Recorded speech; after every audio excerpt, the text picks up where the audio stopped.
One of the switches I kind of talk about is two states I've noticed with artists, and that is the state of focus and the state of flow. When you're learning, you're in a very focused state of mind, and that's when you're building your visual memory bank. And when you're in a flow state of mind, you're kind of taking your visual memory bank as an artist and you're like allowing it to spill onto the page, all your ideas to just flow onto the page. The problem happens when an artist is stuck in one or the other. So if you're constantly stuck in a state of focus, you're working late every night, you are, let's say, in your spare time doing quite intensive tutorials, then you're going to start to burn out and hate art. But if you're in a constant state of flow, as in you're just the person who's constantly doodling, not really, there's no structure to your spare time when you're drawing, you're going to feel frustrated because you'll see you're not accomplishing anything. You're in a constant state of flow.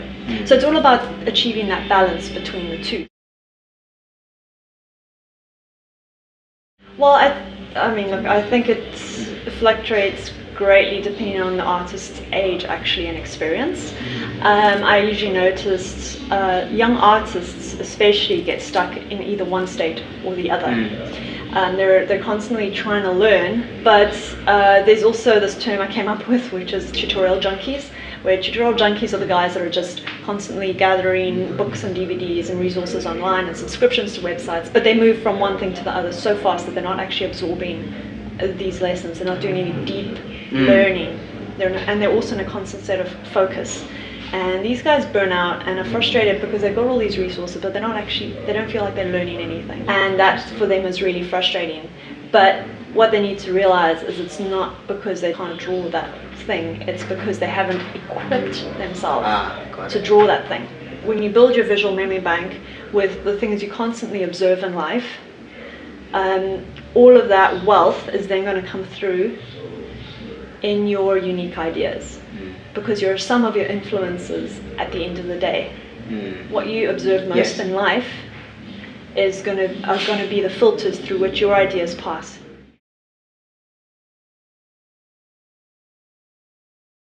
Africa has a unique, I wouldn't say a unique problem, but our industry is quite young compared to, let's say, the American industry. The American industry, you have a lot of older mentors who have been there from the beginning. We don't really have that in Africa yet as such. We're getting there, but it's still a young industry, and because of that, there's not many mentors.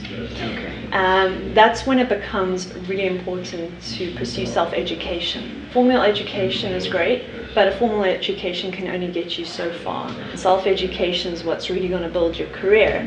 And the great thing with having the internet is it makes self-education much easier this day and age. And I know a lot of people who haven't had, they didn't have the money or the resources to get a formal education, to go to university or college, so they had to self-educate from the very beginning.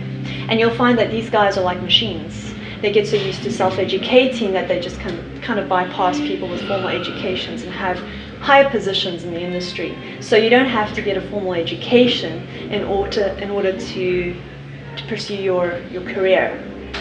What you need is the ability you need to learn how to learn.